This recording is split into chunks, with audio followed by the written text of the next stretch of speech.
call of the Hogs can be heard all the way to San Francisco. You're listening to Pod at the Palace with Curtis Wilkerson on Inside Arkansas. Welcome in to the Pod at the Palace post-game live reaction show presented by SARACEN, Arkansas's #1 sports betting app. Curtis Wilkerson and Andrew Ellis here with you tonight to break down Arkansas's non-conference swan song, a 103-74 win over James Madison. You know, coming off of a 9-day layoff, not too much hangover. Arkansas was maybe a little bit slow out of the gates in both halves there, but the Razorbacks shoot the cover off the basketball. Highly efficient night offensively. They buckled down when they needed to on the other end. Still some room for improvement there.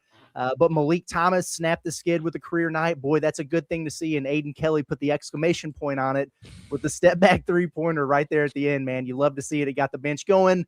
Arkansas gets through its final non-conference tune-up with a blowout win. Andrew, how you feeling about tonight's game, buddy? I'm feeling great. I want to start by saying, obviously, I'm not going to actually go the entire show wearing an obnoxious beanie indoors like a moron. But I just wanted to give a shout out to our boy OKC Hog, a little homage, if you will, just to let him know I'm an ally. You don't have to yell at me every day. We're all good. But in all seriousness, I had a great time at the game tonight. We were there together. It was a pretty good atmosphere. Felt nice out there. Yeah, good crowd. Nice crowd. I don't know if Arkansas is ever going to be a good defensive team, Curtis, this specific basketball squad we have here. And I don't know if they necessarily need to be. They'll need to, of course, be better in certain circumstances and in the right moments going to have to make plays. But the thing is, if they take care of the ball the way they have most of the year and the way they did tonight, if they take shots, good shots, high-quality shots at the consistency that they've done it all year, it's not going to matter a whole lot. Like, there are going to be certain matchups where we'll worry more than others, and certain SEC teams will certainly expose Arkansas's defense more than James Madison did. But ultimately, that's not what this team's identity is. I don't think that's what this team's identity is going to be. That's going to make them susceptible to certain things. But I think on nights like this, you really see they're hard to slow down. And, of course, they're going to face more tough tests than James Madison. But, man, they shot the ball really well. Shout out to Malik Thomas getting that thing started after Arkansas started 0 for 5 from 3. Only the 5 turnovers, I believe it was. I don't know if they got one late or not, but just took really good care of the basketball, took a lot of high-quality, high-percentage shots. You're going to win a lot of games playing that way.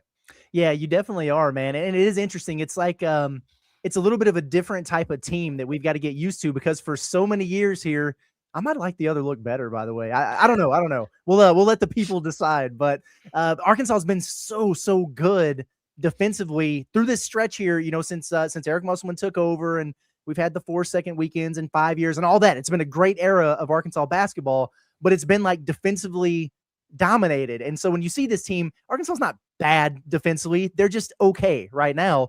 Well, if you're going to be that way, then you need to be high octane offensively. And man, they are. Really impressive stuff here. This is the best offensive Arkansas team we've seen in a long time. 103 points in this game. They can score whenever they want on pretty much anyone that they want to. And so that's a beautiful thing there. Man, 55% from the field, that's great, but 15 of 28 from 3. I continue to be blown away at how well this Arkansas team has been shooting the basketball. You mentioned the efficiency there, 24 assists. They did get a turnover late, 6 turnovers, but that's a great assist to turnover ratio. Darius Acuff just very quietly, 17 points and 6 rebounds, but I'm so happy that we saw what we saw from Malik Thomas, man. Boy, if anybody ever needed a get-right game, a slump buster, whatever you want to call it, it was him. And this was a big moment for him before SEC play. He needed to get that confidence going. He checks into the game, Andrew, and Cal draws up. It was a pretty set. Got him a wide-open look from 3, and it just hit every part of the rim and bounced out. I was like, dang it, man, we needed that one. And then he hits like 4 in a row from the corners, made some free throws, whatever. Next thing you know, you look up at the end of the night, and he's got 28 points, a career high, 50% from the field. You love that efficiency. 6 of 10 from 3. He's capable of doing that to teams. And so that was awesome to see from him. He looked completely dialed in. We can get into some of the other guys who I thought played particularly well tonight, but it was really important that Malik Thomas got going, and he did in this basketball game. That's like takeaway number 1, 2, and 3 for me for the Razorbacks in this one. Yeah, we felt like there was an overcorrection coming. I mean, you look up at his shooting percentages even before this slump, and you're kind of like, okay, 32% from 3. That's not a bad number, but like we know he's a better shooter than that. And so you kind of felt like an overcorrection game was going to happen where he just goes 7 of 10. He didn't quite do that in this one. But this was definitely that, and I hope to see more of it. And you mentioned the confidence. That's the thing with him. That's what's I would say, been his most intriguing attribute, even going back to his high school days. That was the thing that really jumped out with him is this dude plays so hard. He believes in himself so much. There's just an intensity to the way he carries himself and the way that he goes about his business. And it's really hard to feel that way about a guy when he's struggling to score and his minutes are kind of fluctuating. And so it's really important. We talked about it on the show a lot this afternoon, how you didn't want to go into SEC play wondering if you still had that version of Malik Thomas. So it's just nice to know it's in there. And, I mentioned Arkansas starting 0-5 from 3. Honestly, the looks that they missed early were all pretty good looks. So but I'm going to ignore that to make this point and push the narrative that I'm doing here.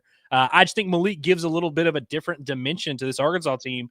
A lot of these guys can score, and it's funny because in some of Arkansas's best or biggest games of the year, Trevan and Carter have been the guys that have kind of no-showed, and we kind of felt like, man, if they don't show up, Arkansas is not going to have a chance.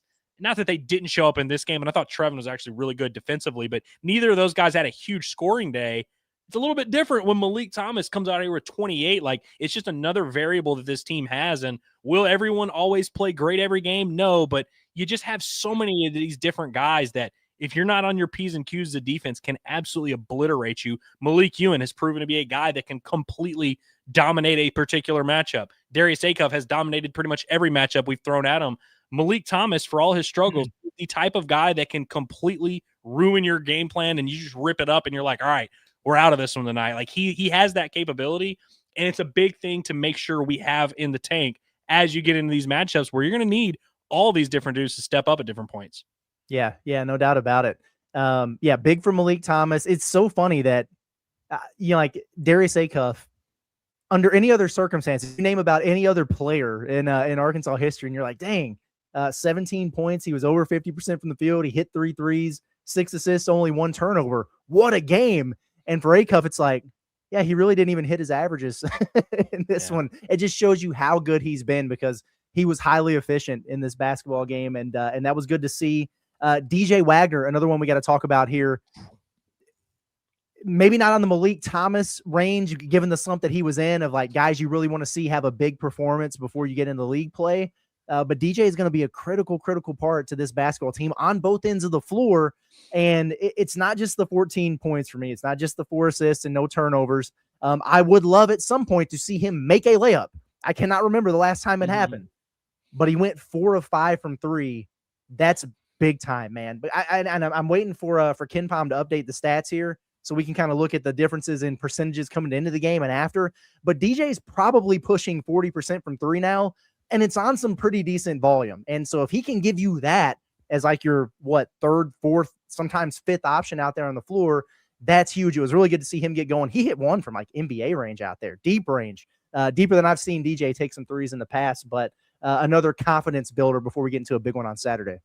Yeah, you said to me right before the game that you looked at the numbers the other day, and he's shooting 35% on a pretty decent volume. I mean, he's obviously not one of the top shot takers on the team, but like that's impressive. You add in a 4 or 5 performance, that's going to go up a little bit. Will he continue to be a high-level three-point shooter? Maybe not, but for all these guys, we always talk a lot about what they can't do.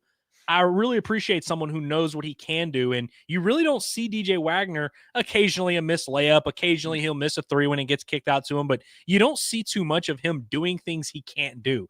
Same goes for a guy like Billy Richmond. There's things that he's good at, things he's bad at. You don't see him do too much of the things he's bad at aside from one weird step back 3 tonight, and I think you can just go on down the line. There's a lot of guys on this team that are starting to just really figure out what they're good at, and for DJ, I mean, the further removed we get from his high school career, the further removed we are from this narrative that he's supposed to be this superstar player. And we've kind of known for a while now, that's not going to be him. And now I think we've settled into the idea that that's perfectly fine. He is an overqualified role player on a really good basketball team. And the same could be said for Malik Ewan, Billy Richmond, a lot of these guys. And I'm seeing a team now that is starting to develop those identity roles in such a more clear way. And I don't see too many guys that have too much of a problem with it. I'd like to see Nick Pringle play a little bit better, but in terms of the roles and what these guys are being asked to do, I don't think there's anybody who's like biting off more than they can chew. Mm-hmm. Yeah, I would agree with that. And I definitely want to talk about this front court here in a second. They did update the season stats on KenPom. DJ Wagner, 19 of 48 from 3. That's 39.6%. Wow. I mean, give me that. And that's, 48, and it's been 13. He's taking like 3.5, 4 attempts per game and shooting 40%. I mean, what more could you ask for, honestly, besides a made layup? That's it. That's all I want to see. He's so good at getting downhill. He can't finish in there, but stroking it from three, man, that's great. And then Malik Thomas with the 6 of 10 today, all of a sudden you look up and he is leading the team in made threes. He passed Acuff. He's got 32 makes now, and he's shooting at 35.6%. Much more respectable there. So it's amazing what one game can do just to kind of shift those counting stats and the vibes a little bit. That's pretty good. The front court guys. So let's talk about the Pringle and Ewan situation here for a minute. And folks, we'll get to the chats here pretty quick tonight. Appreciate everybody for hanging out with us. It's good stuff in here. I've already seen some things that have made me, have to hold myself from laughing out loud while I'm trying to speak. So the chat is on point tonight. But, Pringle starts this game, and I think he scored the first bucket, right? Sure did. Yeah, he did. He scored the first bucket. The defender fell down. Yeah, the defender fell down and he scored. But then the next possession, he's got like it's a one-on-one post up, and the dude just spins off of him baseline reverse layup. He gave zero effort. And it's like, okay, what are we doing there? I was hoping to see him look, bouncy, explosive, kind of all those things that we thought he would be and what he has been. And we were wondering, has he been hurt or whatever? I gotta be honest with you. I don't know that I really saw that. I thought there were times where he played okay in there, times where I don't know. I don't want to say it's a lack of effort, but urgency maybe wasn't there. And Ewan, and I know people have already in the chat mad about his free throws. I don't know, 5 of 8. Yeah, it needs to be a little better. If he made one more, he's 75%. It's like everybody relax a little bit, maybe. But damn near a double-double, 9 or 11 points and 9 rebounds. And he only played 19 minutes in this game. The offense flows with him in there. He's giving better effort on the glass right now. I don't know if I would shake things up necessarily if I'm Cal, but I feel like a complete flip in the minutes distribution is on the way here because Ewan's on the rise, and it seems like Pringle's kind of stalled out for now. I'm glad you said minutes distribution because that's really what I care about here. If they want to keep starting Pringle and, just say, hey, we're just going to start with our traditional, best defense, yada, yada, yada. Like, I don't really love it, but I don't care that much. Like that you're inclined to, that's your prerogative. Do what you got to do. As long as the correct guy is playing more minutes and is finishing these games and having more of his fingertips on the outcome of the game. I mean, Curtis, what game was it where Cal did the whole bit about showing the film and all that? Was that going into Duke? Was that going into what game was that? He did it going into the Louisville game for Ewan because of it. Yeah, because how he played against him at Florida State. Yeah. So what was that, 5 games ago? Mm-hmm. 4 games ago? Since that moment, I'd have to pull the stats. I don't know off the top of my head. I don't know what they are, but I'd imagine he's averaging close to a double-double, definitely more than 10 points a game, probably 6, 7, 8 rebounds. Like, since that moment, I'm not saying it's just, hey, different guy, let's ignore everything else, but we're going on like 3-4 weeks now where he's been very clearly Arkansas's best center, and it's really not even close or a conversation worth having. I just hope that we all understand that and we're on the same page. Like I said, I don't care if Pringle continues to start, but as long as we have a very firm understanding on our team about who the best center is, and that being Malik Ewan, I'm okay. Like and I hope the minutes start to reflect that a little bit. Again, I'm sure everyone's going to harp on the starting aspect of that, and that's fine. I even agree. I think Ewan should start, but I really want to see that minutes distribution really start to reflect how good those guys have been playing, frankly. Yeah, I'm with you on that one for sure. The defense, well, okay. Who we not touched on? Yeah, I mean, Carter, I didn't feel like Carter played poorly today. He's fine. When you've got Malik Thomas on a heater and you got somebody like DJ's having a big game and Acuff is kind of doing his thing, like there are not enough shots for everyone to go around. Like not everyone is going to have an awesome game. I thought Carter was okay. Like he wasn't great, wasn't bad by any means. But he was kind of the one that disappeared a little bit in there. 7 points, 4 rebounds, whatever. It was good to see him hit another 3. I thought he was all right. Trevan, it was interesting. He finished this game with, where'd he go? 8 points, only 6 shots from the field. He had 2 open looks from 3 early that he missed. I would like to see him get one of those, but 8 points, 7 rebounds, 3 assists, had a couple highlight dunks in there. I thought he was super impactful. You mentioned this on the defensive end of the floor, like the steals, the deflections, everything he had going on from that standpoint. Did he have the crazy 25 and 10 that he was on a string of getting there? No, not necessarily. But again, like you're not going to get that from everybody. You're going to have a couple guys cook every night and just need others to kind of get in where they fit in and just not no show. Yeah, 100%. And I mean, yeah, this blocks and steals, I know that sometimes can be an oversimplified way to view defensive performance. And I'm certainly not arguing that Arkansas's got this awesome, lockdown front court defensively. But between him and Ewan, that's damn near 10 blocks and steals. I think in this game it was literally 10 blocks and steals combined between those two guys. And they're not going to do that every single night, but I like how active. I mean, even the guys like Malik, Carter, DJ, even Acuff tonight a little bit was getting in there. Arkansas is very handsy on the defensive end. And we've all agreed, we've admitted, this isn't going to be a good defensive team. Like, this is not going to be the type of team that can, Eric Musselman hold you to 52 points on 32% shooting. But their first shot defense is typically serviceable if they can get the rebound, and they just create things on the defensive end. I mean, there was a point in this game, the turnover discrepancy was literally 10-0, and Arkansas had 12, 15 points already. I think that's a sustainable way to play basketball, especially when you combine it with how good Arkansas is in transition, how well they're shooting it, and how well they're taking care of it. I know certain teams are going to be able to get into the paint and make Arkansas pay, and we'll deal with that, and we'll play that game if we need to. But I just don't know if, our big fear of these teams being so physical and posting up our bigs is really a relevant, true sustainable path to victory for opponents. I think if you're going to beat Arkansas, you're going to have to do it out on the perimeter, which teams have been able to do. And I'm sure they're going to see some teams in the SEC, but for those big men, Ewan and Trevan specifically, who we hope are going to play the lion's share of the front court minutes, I'm perfectly fine with just the way this team is playing basketball and the identity and what they're trying to do. I'm all on board with it. Yeah, for sure. And the defensive end of the floor tonight, it was just okay. 74 points, in my opinion, it's too much to give up to this James Madison team, but it's hard to get too hung up on a point total when you score as much as you do and when you play as fast as Arkansas does. I understand that. I was thinking from an analytical standpoint, if James Madison's predicted to score 71, you'd want to hold him under that, right? If you're trying to fix your efficiency, whatever. Okay. I thought there were times where they created a lot of havoc. I thought there were times where they strung together some stops, and then they went on that 20-5 run to take it from, 15-30 real quick as we were getting ready to get out of there. Okay, fine. That's all good. The 3-point defense continues to be a problem area for me. Now, yes, anytime a team hits 12 threes on you, sometimes they're going to hit some contested ones. That's part of it. I think the issue is they're a little bit too comfortable out there. And, man, it's a high volume of threes. So Arkansas is really going to have to figure that out. SEC teams aren't going to have to rely on it as much. Maybe some of it is Arkansas is a little bit more imposing. When you get into the paint, they're not a huge shot blocking team, but they get so many deflections and probably not real comfortable once you get inside there. But, man, teams are spraying it out and killing them on threes. And we talked about a couple different points in the game.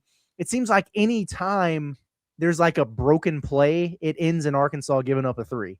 You two guys almost have a steal, but then James Madison recovers it and boom, kick to the wing, knock down three in the scramble. Never fails. Ball gets tipped around or whatever, and it winds up in a James Madison guy's hands for an offensive rebound. Boom, knock down three every single time. It never fails. That's a little bit irritating. I remember one time they weren't matched up appropriately in transition, and Trevan Brazile is on the ball, and he literally runs away from the guy with the ball, trying to go find somebody else. And the guy's like, okay, fine, steps up and knocks down a three. So it's just little things like that you can tweak, and all of a sudden 12 of 32 becomes 7 of 32 or something. But they haven't done that yet, and we're going into SEC play. So that is one thing that concerns me a little bit there. I thought, there were some moments where the on-ball defense was lacking a little bit, but it was certainly better than it was against Houston.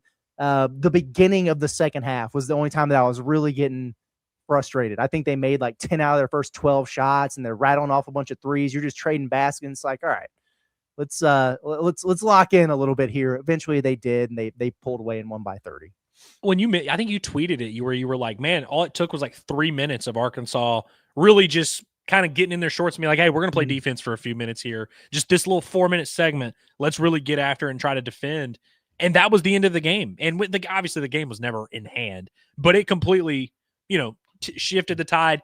And from a metric standpoint, which I'm sure we're going to talk about on the show at some point, or, you'll talk about it on your show throughout the week, winning by 18 and winning by 29, night and day different whenever you're playing an opponent like James Madison, where an 18-point win isn't going to kill you, but it's you kind of do want to beat what the metrics project. And Arkansas was a 23.5 point favorite in this game. So that's kind of the bar that a lot of these metric sites, whether it be the net, whether it be KenPom, whether it be Torvik, that's how they do it. So Arkansas being able to kind of lock in and put out that victory cigar is huge. And I also think it's a lesson moving forward. Like, Arkansas is going to be a team that plays very well on the offensive side of the ball, regardless of the matchup.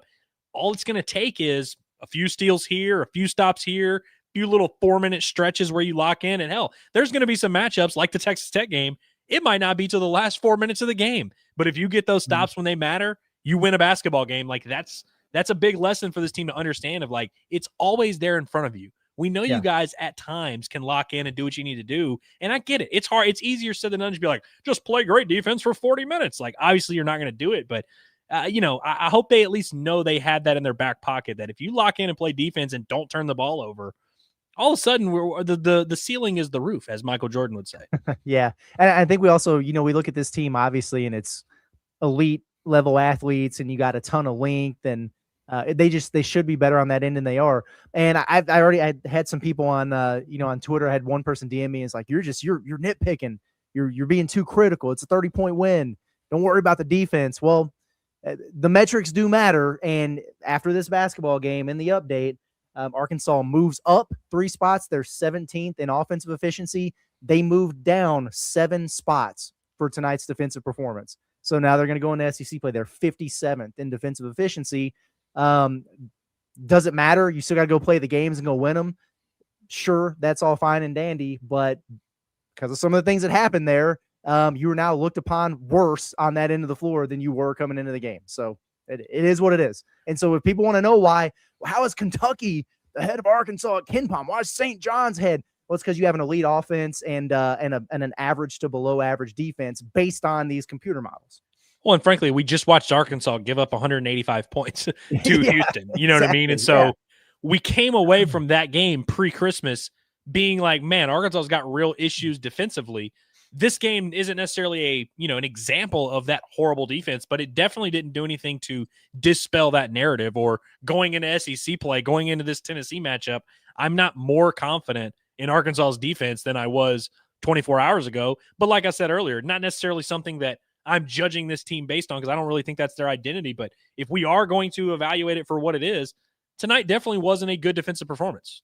Yep. No doubt about it. All right, we're going to get into your chats, folks. But first, we got to tell you about our sponsors of the Pod at the Palace post-game show.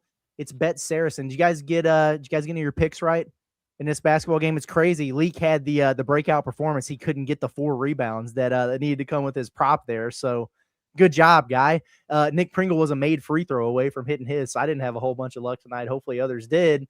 If you're a new user, download the Bet Saracen app on your Apple or Android device today and use code INSIDEAR. And then you can take advantage of their no strings attached special where you bet your first $25 and get $125 in bonus bets instantly.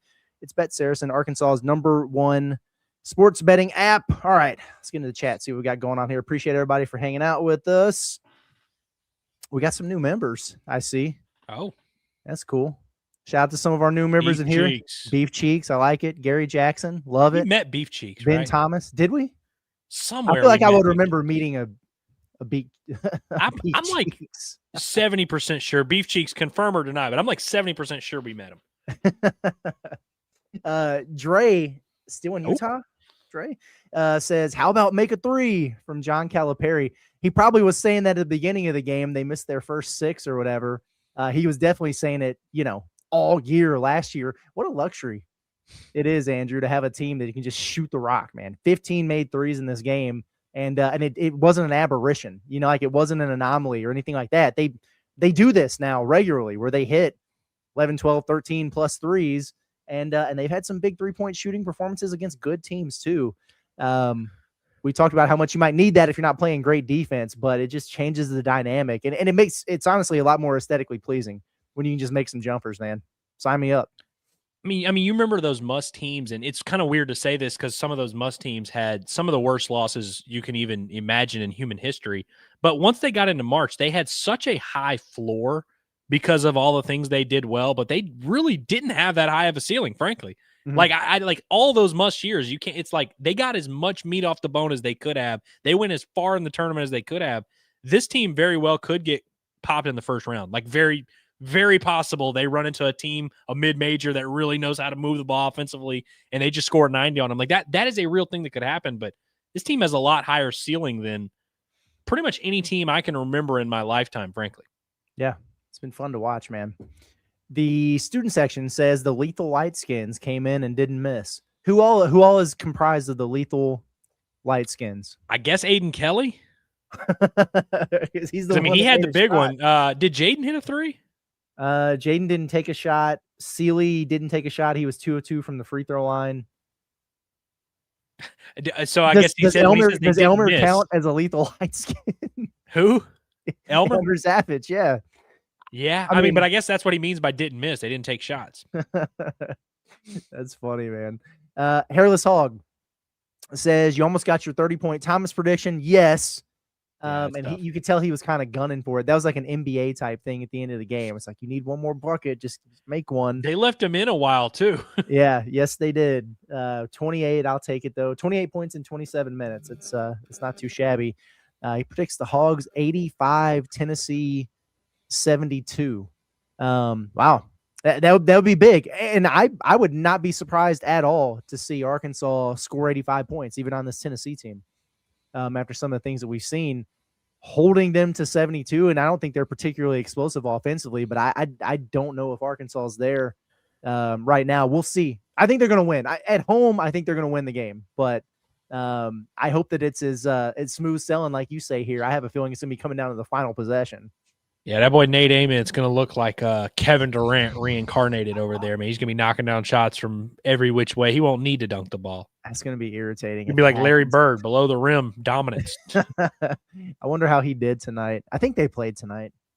Could be wrong. Let's see here. We've got Arkansas. Appreciate it, buddy. Says track points for possession for both teams during the worst stretch. JMU crept up to 1.11, hit like 4 straight threes, ended around 1.04. A lot of math here. Hogs were 1.3 to 1.47 all night. They found something defensively with switching off screens. There you go. Sabermetrics, check out. Dude, I think that they keep up with it on the stat broadcast. I need to send you a text with the stat broadcast link. That way you don't have to do all that work. And you might have enjoyed doing it, but I mean, listen, you'd be stunned at how much better the stat broadcast is, which, by the way, shout out to the University of Arkansas for not leaving a password on there as like some stupid venues do. I hate that. Yes. But our boy Robert Stewart, who like does not work in sports, is like living in DC. He'll just be texting me and he's like, "Hey, stat broadcast is down. What's going on?" I'm like, I appreciate that you're tapped in. But I would recommend that for everybody who is watching right now. That I think it's just arkansas.statbroadcast.com. I think so, yeah. And points per possession for the game, Arkansas at 1.54 is crazy work. That is and crazy. And then 1.1 for JMU for the 1.54. That's like literally making, like, I'm trying to think of the math on that. That's like the equivalent of like getting a 10-foot look on every single possession. Yeah, it's pretty good work. Pretty good work. Let's see. We've got a super chat from Samuel. There we go. Appreciate it, interns. Thank you. Says first Saturday game in Bud this year. Arkansas finally has a top 25 team. Bud will rock Saturday and the rest of the year. Woo pig suey. I'm feeling good about what that crowd's going to look like. It was a good crowd. All things considered, it was a very good crowd tonight. Saturday.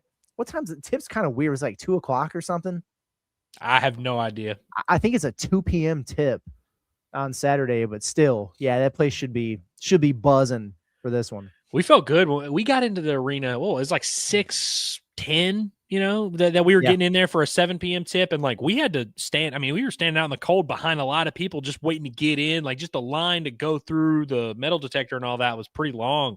That made me feel pretty good. And then, I mean, even the pregame hog calls were solid. Like, there was a lot of people there. I kind of thought this might be a game where I was okay to see an average crowd, frankly, but that's twice in a row. We've been very pleasantly surprised by the crowd. Don't let us down Saturday when they're striping out the stadium. I know. Yeah, we've got to be locked in on that. See which section we're in, since we're common folk now. You know what I mean? Go to Alumni Hall, get you a white shirt if you need. Yeah, there you go. It's Lanky. Appreciate you. Says, so thankful Arkansas has custody over Acuff and Thomas. And when it comes to real custody that counts, you can trust Hickey and whole law. Well, good. We got that read out of the way. We don't have to worry about that. So appreciate you there. That's pretty good stuff. Fishman says, hope everyone had a great Merry Christmas. Good to see the fellas, Curtis and Andrew again. Woo Pig Suey, let's go beat Tennessee. We did have a great Christmas. Thank you. Hopefully you did as well. And yeah, it is good to be back, man. It's, I understand the kids need a break, like they've been going to, they've been taking classes too, but they've been doing the athlete thing, traveling all over the country. It is a grind, and they've been here since May. They got a brief break before fall semester started, but it's good that they can go home for a few days and see their family. You get a break. You can work on some stuff. For me, though, selfishly, as a fan, somebody that covers a team, 9 days is too damn long. It's too long. So it was good to get back to it for sure. Yeah. Let's see. We got Trey. Listen, he says, I feel more confident in DJ shooting a 3 than a layup. How about that? Why is he missing? Dude, if you remember, he's playing off of 2 feet now, which is something that he wasn't doing. He's doing that a little bit more, but he just seems very off balance at the rim. I don't know, man. His angles are weird. Obviously, anytime you're finishing through traffic as a, not a small guy, but a smaller guard, it's always going to be a little bit tough, especially at this level. But I remember last year especially when he had a more on ball, taking a lot of shots role, he would have some games where he'd be like 6 for 16. And I would be like, man, he took great shots. Like none of the shots he took, I would want him to not take. Like a lot of them were just, he missed 4 layups. And that's the difference between him having a dominant game in some of those situations. I mean, even games like Texas Tech, you're just like, man, you're like 2 layups away from that being the difference in the game. But he does so many other things well that we just kind of sweep it under the rug. To your point, Dre, as Andrew was talking there, I went over to barttorvik.com and you can pull some of the more specific stats. And so close to, so around the rim this season, DJ is 17 for 36, so he's 47%, and then we know that he's shooting 40% now from 3. So there ain't that much difference. And he's actually made 2 more threes than he has made shots around the rim. So, actually that's not true because, maybe it is. He's 3 of 3 on dunks. I don't know if they count that alongside the close twos because they have them in separate columns. But either way, to your point, it's way closer than it should be, frankly. But that's where we're at. Civil Hog said DJ started slow, missing shots, but ended up finishing strong-ish. Ish. Yeah, he finished strong. Yeah, I think he finished real strong. I can't remember when all those missed layups happened. Maybe he missed a couple of those a little bit later, but yeah, he was splashing some threes in there, man. 4 of them in this game. We'll take it. We'll take it from DJ for sure. I did not see this. Andrew, I don't know if you did. Lanky says, anyone else see Carter Tripp going to the check-in? Well, you could have stopped the sentence at anyone else see Carter Tripp, and I've seen Carter Tripp so many times. And I know there's a chat from Kingsley coming later. I don't know if we'll get to it or not, but he just falls down at an alarming rate. I don't know how else to word it. His first made bucket on that little give and go play, the left-handed finish, he just very awkwardly fell down. Here's one thing I do remember. I wonder if you remember this. Prime time at the Palace, they had the huge stage and they were introducing all the players, and he tripped coming on stage. Yeah. And he almost busted his butt in front of all the people there. They were just announcing him to come out there and wave at people. I do vaguely remember that. Yeah. It's just his thing, man. He's a clumsy-footed dude, man. It's crazy. Josh Byers says, looks like being named after the founding father who drafted the Constitution and Bill of Rights didn't help James Madison much tonight. It did I'm not gonna lie. I Googled it before the game just to make sure that he was, in fact, a founding father. I felt like he might be, but you know, what is a founding father? Who knows? But yeah, father of the Constitution.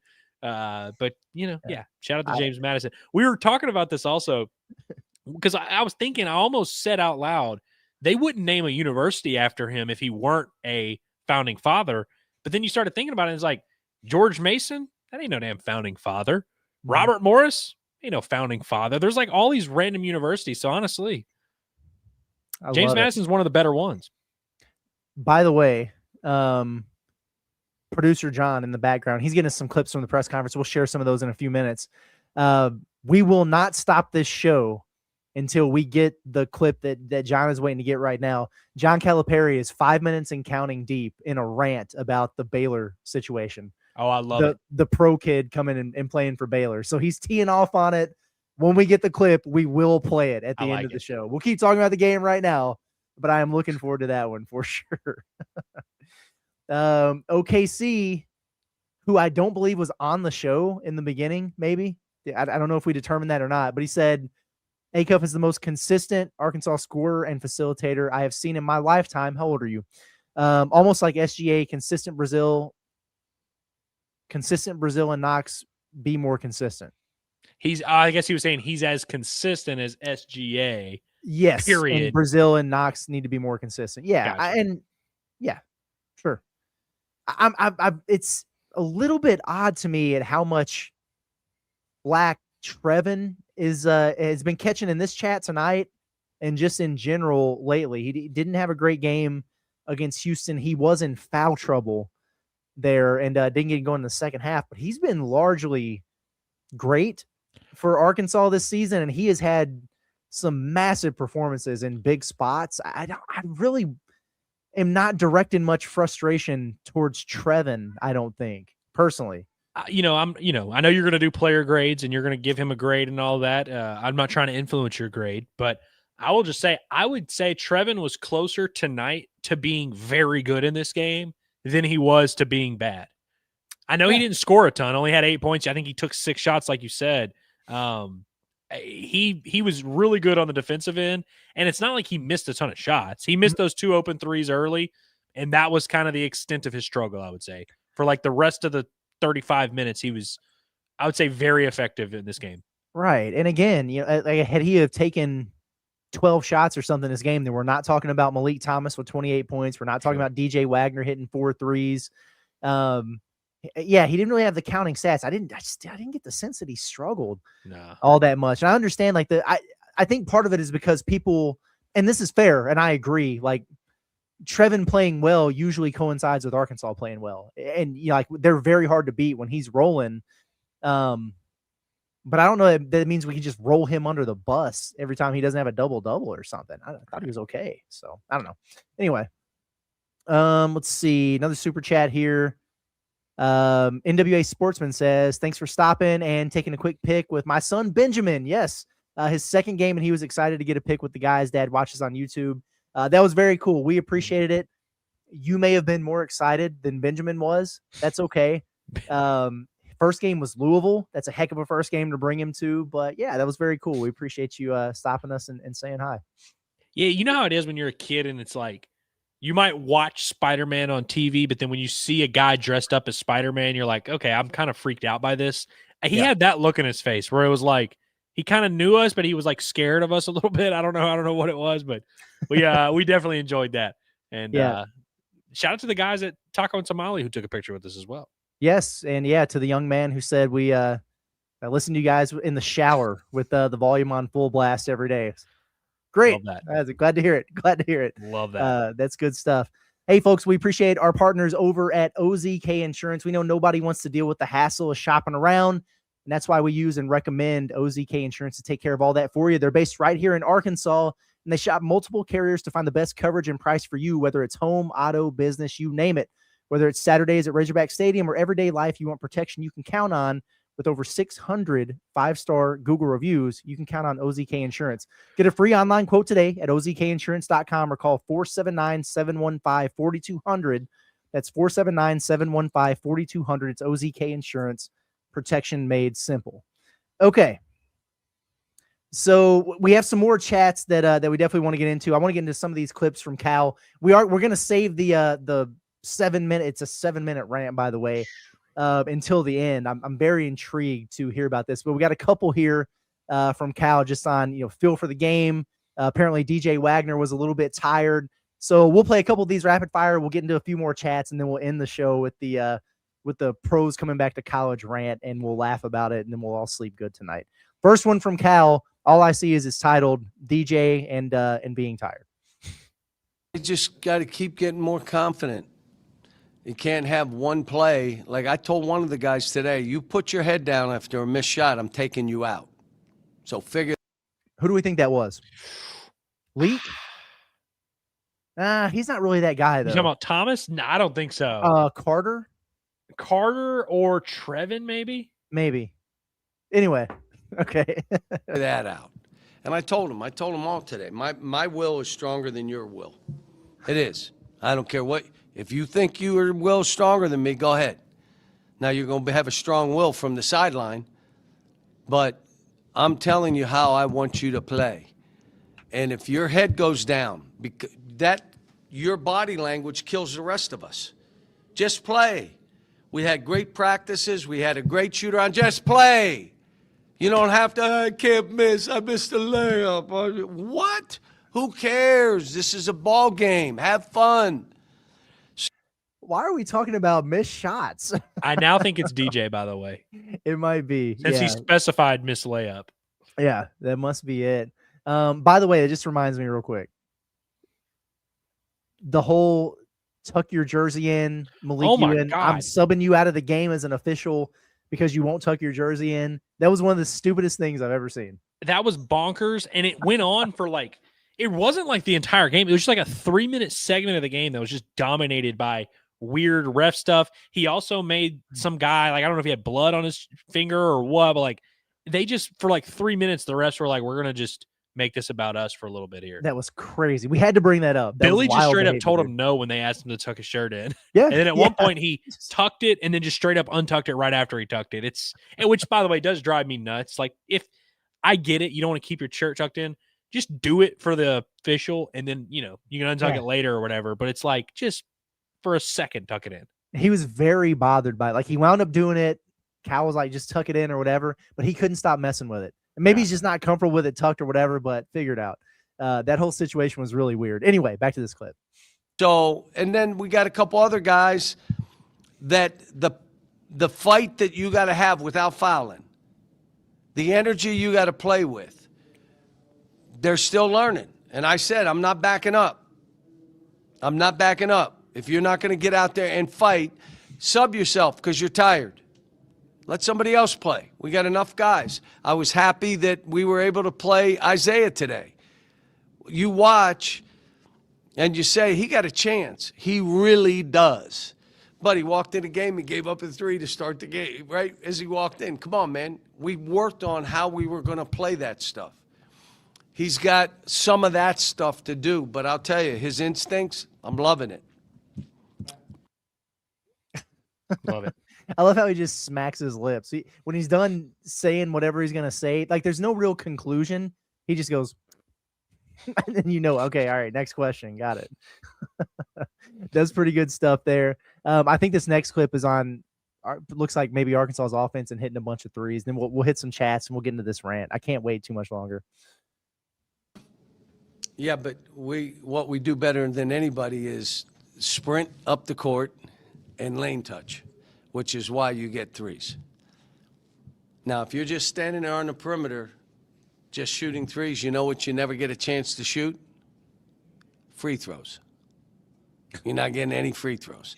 We end up, again, in a normal game, we're getting 30-some free throws, which means we're lane touching. Yeah, I like that we can shoot threes.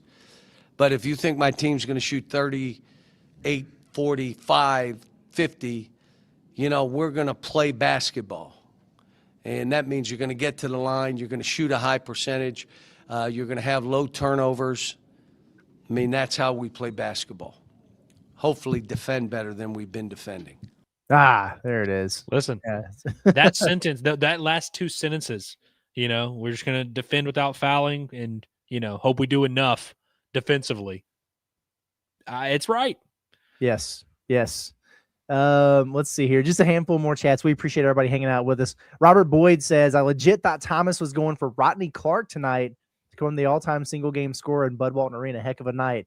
Yeah, because he was up to 18 real quick. Real quick. Yeah. So I was thinking, is he going to get to 30? How about 40? But, yeah, he mellowed out a little bit there. I know that they're getting into SEC play. He is going to put 30 on somebody's head. I would agree. I know that it's going to happen. Fishman here says, if Leak does something against a real team, then I'll say he's back. You play what's in front of you. Like, this is what kills me. It's like, well, we got to find something to be, irritated about. Like, that was a hell of a performance. He really needed it. But he's had some good games against good teams. I don't know. One, like, the Houston game is really the only game you can point to and where I would say the opponent affected him, where, some of the turnovers he had in that first half were a result of playing against a good team. A lot of the time, his issues have just been not making the shots that have been there for him, which, I understand that certain teams play better defense and might close out or contest better, but it's like a lot of the shots he's missed this year that we've been frustrated by are the open looks. It's not like we're saying, hey, the shots that he took tonight, he didn't create a ton of them. He just made open shots. Ball kicks to you, boom, knock it down. Like, it's not like he drove by his defender and was getting to the rim at will. It's knocking down open shots. It's what we're here to do, buddy. Yeah, for sure. And then the slump has been a 4-game deal. And it felt like it really started against Texas Tech. He only had 8 in that game, but I don't know. I mean, looking at the rest of it, he had 17 in that game against Louisville. I thought he was highly impactful, got to the line 9 times, 13 against Duke. All right. 16 against Michigan State. So, I mean, I don't know. Yeah. I'm kind of okay with it. This just made me laugh a little bit from Cats by 21. He's always got his shticks and the things he does in here, but he was like, why was Take Me Home Country Roads playing in the arena? I thought I was watching a West Virginia game. Now, that's a staple in a lot of arenas. They play it at a very specific time at every St. Louis Blues hockey game. That doesn't make sense either, but they do it. But it is kind of interesting. Yeah, we spend so much time talking about like the in-game entertainment and all the stuff they have going on. Was this the first time that they've done the Titanic thing, or is it just the first time I've paid attention to it? That's the first time I've heard it, I think. Okay. But I don't know. Maybe they do the like Titanic cam every now and then or whatever. But I'll just say I was in the arena and didn't even notice that they played Take Me Home. So, Cats, you are like full on dialed in on the television when the pig plays. That's what I am learning with this. If they would have pulled you and I up on the camera during the Titanic thing, would we have done it, or would we have just been like, oh, no, we're done? Okay. I would have gladly been your Rose. Yeah. That what is Jack and Rose? So. Am I getting that right? That's pretty good, man. Let's see if we got anything else here real quick. Yeah. All right. We already kind of talked about the TB stuff. Oh, I want to pull this up. Barrett Baber says, Pringle is a mirror of what Jonas Adu was last year. He didn't have 4 or 5 big games this season. Hopefully they happen late in the season during the tournament. I hope that he has 4 or 5 big games. I hope that they happen late in the season during the tournament. The difference here is Jonas Adu came in as an all SEC center with way more cachet, way higher expectations. So I wouldn't bank on that. I wouldn't hope for that. My only issue with Pringle right now is like he has been the same thing his entire career, which is a super high energy, contagious effort, defense, intensity, crazy on the backboards type of guy. Like he does all those little things, all those little intangible things. And I'm not saying that he's not doing any of them now, but I know he's not doing them at the level that he has throughout his career. He's not doing the things that he did with that Alabama Final Four team for Arkansas right now. He's just not. And I hope that he gets to that. That doesn't equate to him going out and getting double doubles every night. This is not going to be his thing. But there's a difference in the intensity level at which he's playing right now and what I know that he's capable of. That's all for me. Yeah, I would agree with that assessment for sure. And I was thinking about this tonight. Pringle can certainly play better, and I hope he does. And I think there's a chance he will. I think if one of these guys were a Ewan or an Adu variant, I think it would be Ewan. Where if you think of the end of the year in the Kansas game, they're running offense through Jonas Adu, and it's kind of like you're stunned at how effective and how integral he is to what Arkansas is doing. No matter what, even the best version of Nick Pringle is not going to be integral to what Arkansas does, especially on the offensive end of the floor. Like he'll be a like his ceiling is a 20-minute role player. Whereas Ewan could be a real piece that could really completely change what Arkansas does and how they attack teams. And him playing better now is starting to remind me a little bit of Jonas Adu. And I know his wasn't necessarily injuries holding him back, which is what it was with Jonas Adu. So I get the comparison to Pringle, but really I think it's Ewan who, if anyone was going to turn into Jonas Adu and what he was down the stretch, it would be Ewan. And I think he's kind of doing it, frankly. Yeah. Yep. I would agree with that. He's on the right trajectory. That was good to see because Ewan, I don't know, sometimes I don't expect him to do much in games like this. I don't know if I just feel like he needs to be extra motivated against I mean, we've seen what he did to JT Toppin. We saw what he did against Houston and like some of these big games where he's played really well. But just your casual Monday night against James Madison, he could probably be pretty hit or miss. So I was happy to see him perform the way he did. Wish he would have got one more rebound and got that double-double. That would have been cool. But yeah, he's trending the right direction. And he's certainly the one from like a pure stats and, offensive impact and stuff like that. One that I've got higher expectations for than Nick for sure. Two more. I wanted to pull up the one from Kingsley here. He said Carter sometimes looks uncoordinated and uncomfortable out there. He lacks mastery over his body. Well, don't we all, Kingsley? All right? Don't we all? I'm twice Carter's age, and I have not mastered my body yet, okay? So he says it's almost like he's still growing into it. And shoot, maybe he is. Wouldn't be shocked to see a late growth spurt this summer. That would be interesting if he, added another inch to his height or something like that. But we call that the Adu-Thero method. The Adu-Thero method. Just exactly. Becoming 6'9" once you turn 21. I think this is a great, very sound assessment of it because Carter is a guy that, like we talked about, he just falls down a lot, which is funny and all that, but it also speaks to what I think is a larger issue of his comfort and his, like he said, mastery of what he's doing. And you just you compare it to a guy like Darius Acuff, who is younger, and so you would think, oh, he's not quite as far ahead in his development. You look at the way Acuff moves, and he's a smaller guy, obviously.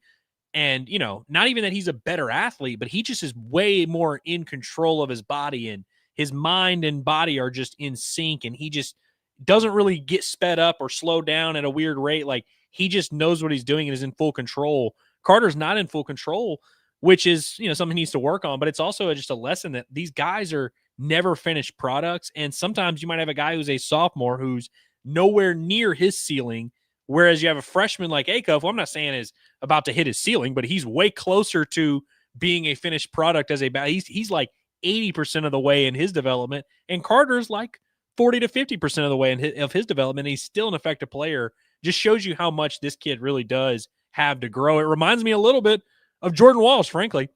Yeah, wow. That's a sound comp right there. I like that. Last chat I want to touch on here. Tamara, she was at the game. She looked for us. Way to go, Hogs. Woo Pick Sugi. I'm very disappointed that we didn't see you. I would love to see you. Maybe I should check real quick.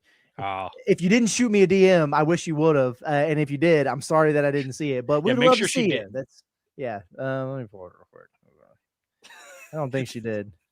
The last DM I have is from Quinn. So I don't see it in there. Yeah, makes sense. That checks out. Oh man. Well, hopefully we see you soon. All right. You want to listen to this rant and then get out of here? Okay. John Calipari on Scott Drew, who ducked the game in Fayetteville against Arkansas this season with Baylor, adding a G League. Well, I guess he wasn't a NBA draft pick to his roster, who I saw is cleared and is making his debut in their next game on January the 3rd. A lot of people have been freaking out about this. Ryan, I want you to listen very closely to whatever John Calipari is about to say here. I know you had a lot to say about this in the chat earlier on Inside Arkansas Live. He rants about it for 7 minutes, and I bet he's going to be closer to Tom Izzo with what he has to say here than some of the others. Here we go. Well, look, I don't blame coaches. I've got friends that are playing with 27-year-olds and they feel bad. I said, don't feel bad. We don't have any rules. Why should you feel bad? But let me give you this. Real simple. The rules bees the rules. So if you put your name in the draft, I don't care if you're from Russia and you stay in the draft, you can't play college basketball. Well, that's only for American kids. What? If your name is in that draft and you got drafted, you can't play because that's our rule. Yeah, but that's only for American kids. Okay, now, here's the next lawsuit. Well, we don't have a say over European players. You do if they're playing in college basketball. So that means you don't have a say over high school kids. So whatever a high school kid does before he comes here, don't you do one thing, because there's a suit. Because what you're saying is, if he's in Europe, we don't have the same rules. What? If he puts his name in the draft, he can't go to college. He left his name in. Well, that's different because he's European. Okay, you're not doing anything with a high school player then. We don't have any jurisdiction over a high school player, do we? We don't. So when they come, you just got to say, all right, now they're here. The other thing, the eligibility, again, real simple. You got 5 years to play 4. If you stay at the same school 4 years, we'll give you a 5th year. If your coach leaves or is fired, you can transfer without penalty. You can do it once, and if the coach is fired or leaves, you could end up doing it twice. But after that, you got to sit out. You can transfer, but you got to sit out. Does anybody care what this is doing for 17 and 18-year-old American kids? Do you know what this opportunity has done for them and their families? There aren't going to be any high school kids. Who, other than dumb people like me, are going to recruit high school kids? I get so much satisfaction out of coaching young kids and seeing them grow and make it and their family life changes that I'm going to keep doing it. But why would anybody else, if you can get NBA players, G League players, guys that are 28 years old, guys from Europe, do we really know their transcript? Do we have somebody over there? Do we really know their birth certificate? Or don't we? And then, yeah, just there's no. Look, Tommy Izzo, Mark Few, there are a bunch of us that are just, we got no rules. Why did they let that kid play? Tell us all. Here's what the reason. Then we'll all go get pros. We'll go find them. Here's my second thing. You ready? No one listens to me. I told you. My wife, I talked to her. She's not even listening. She got ear things in, and I didn't know. I'm talking to her. You ready? Mid-season, unless you're in the school. This is an easy rule. We can do this, NCAA. Don't tell me about lawsuits. If you join a program at mid-season, you cannot play that season. Ryan, you listening? If you're in school and have to get yourself eligible, that's okay. You can play the second term without playing the first. What? So now, let me ask you this. What does that do for the kids in the program that you're bringing kids in at midseason when it was their opportunity? I mean, I just don't get any of this. And again, Tommy, Mark Few, myself, we got my son, their sons are in this. I just want to help it before I'm out for my kid. I'm very selfish. But it's for that. But this stuff here, I just gave you what we could do. I'm going to give you one other. The collectives on our campuses, whether you're doing it through your media people, whatever, cannot be involved in recruiting in any way or transfers. But if a kid's on your campus for a year, give them what you want to stay. So we'll get more kids staying. How about this? It'll be great for them academically. They'll probably make more money, but they'll be academic. We're not going to have kids leaving after transferring 4 times. What's the percentage of kids that make the NBA? Unless you play for me. What would be the percentage? Like it's like 1% or less? That means 99% of the college players that are getting money, it's fugazi. Fugazi. Because they're getting 400, 500, 800, a million, and they're not pros. So now they have to go get a job after 4 stops. No college degree. No loyalty from the state or the program or anybody. You were a mercenary. Okay.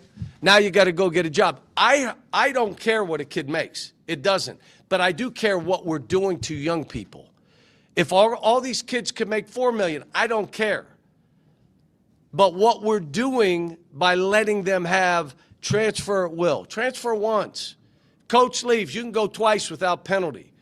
But other than that, you got to sit out because now you get 3 years at one school. You're going to get a college degree. You can't be 30. You got 5 years. Clock is ticking. If you go pro, I don't care what country you're from. You leave your name in. You cannot play college basketball. If you transfer mid-season, can't play. You got to sit out. How about we just do that stuff? We can do it without having Congress and the Senate getting 60 votes. We can do that. Let them sue us on that stuff. I wish you wouldn't have asked me that question. Yes. Dude, That was lived up to everything the I hype. needed to be. Oh, man.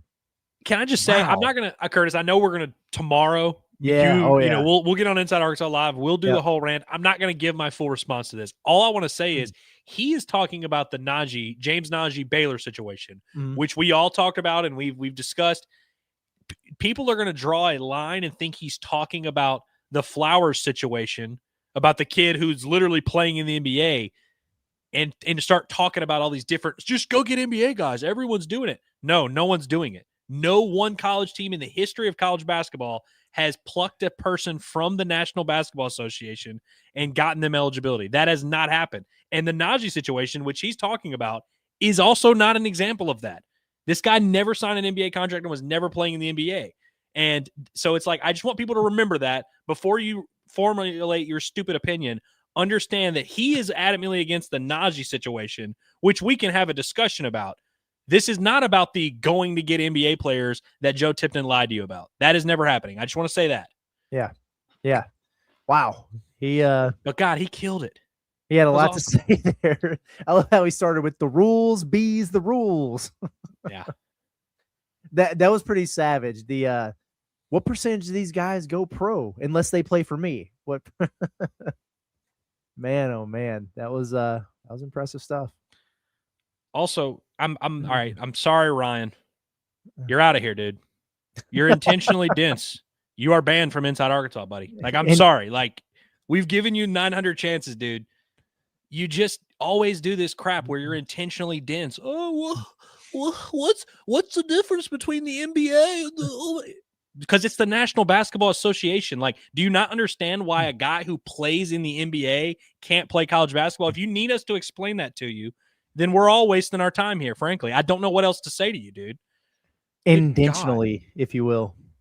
Yeah, because it's like, I know you're not that stupid. Like, I know you're just trying to make us mad. And I'm sorry. I know everybody hates it when I get mad at the chat, but when people are outright going out of their way to try and derail the show, it's a problem, dude. I do feel like I feel vindicated for a lot of the reasons that I've laid out on the Pod at the Palace or that we talked about today. Just from like an Arkansas standpoint, you know, because I don't want people to get their hopes up or have expectations for Arkansas to do something like this when it's just not going to be a Calipari thing to do.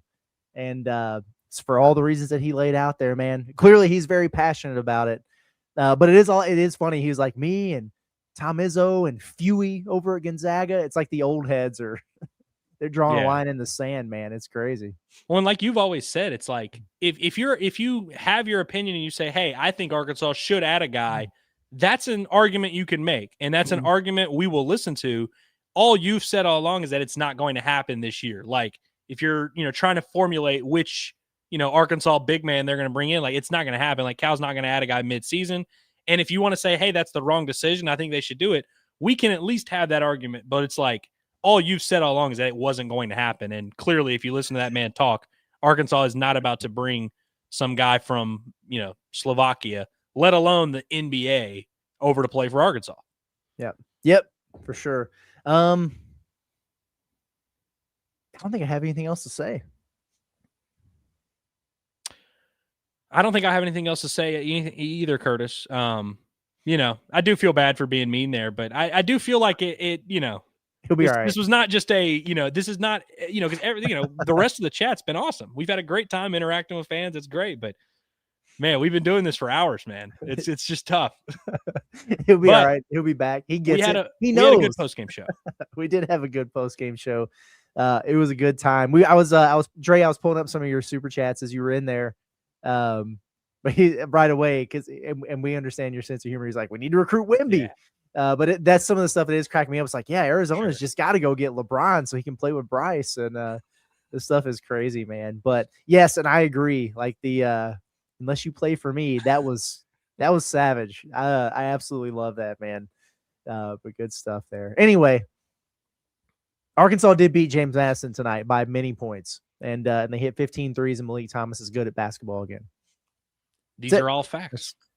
And Cal doesn't like 27-year-olds playing college basketball, or Europeans for that matter. I've learned. So there's your Cliff's notes. If you're just joining us an hour and 5 minutes in, that's what happened. And Ryan got put in timeout. So. Yeah. Oh, to be fair, also, yes, he'll be back in 30. He'll be back by the time this show ends. Like, let's just, yeah. But anyways, exactly. Curtis, you're the man. John Calipari's the man. Yes. Everyone who's in this chat, y'all are the men and women, frankly. Yeah. We appreciate y'all for kicking it with us on another late Monday night. And the next time we do this, it'll be after a huge win over Tennessee, right? So this is going to be exciting. Yep. It gets real now. Non-conference slate is over. 10-3. You got a couple resume wins under your belt. How do you guys feel about it? I wonder, what grade would you give Arkansas for their full non-conference slate? Chances are I might be doing that on the Pod Palace one of these days leading up here. We'll do some revised SEC predictions, everything like that. I might even talk Andrew to join me for that. We'll see what happens. We'll see how busy of a man he is. But we're going to get out of here for tonight. Really appreciate everybody for hanging out with us. Good stuff, good chat, good times. Good game. Arkansas wins 103-74 over James Madison. It has been Curtis Wilkerson and Andrew Ellis. Shout out to producer John, interns Gigi, intern Cameron for hanging out with us and keeping you guys under control as best as they can. That's a chore. Don't think that it's not. We'll see you guys next time. Everybody have a good night. Thank you all.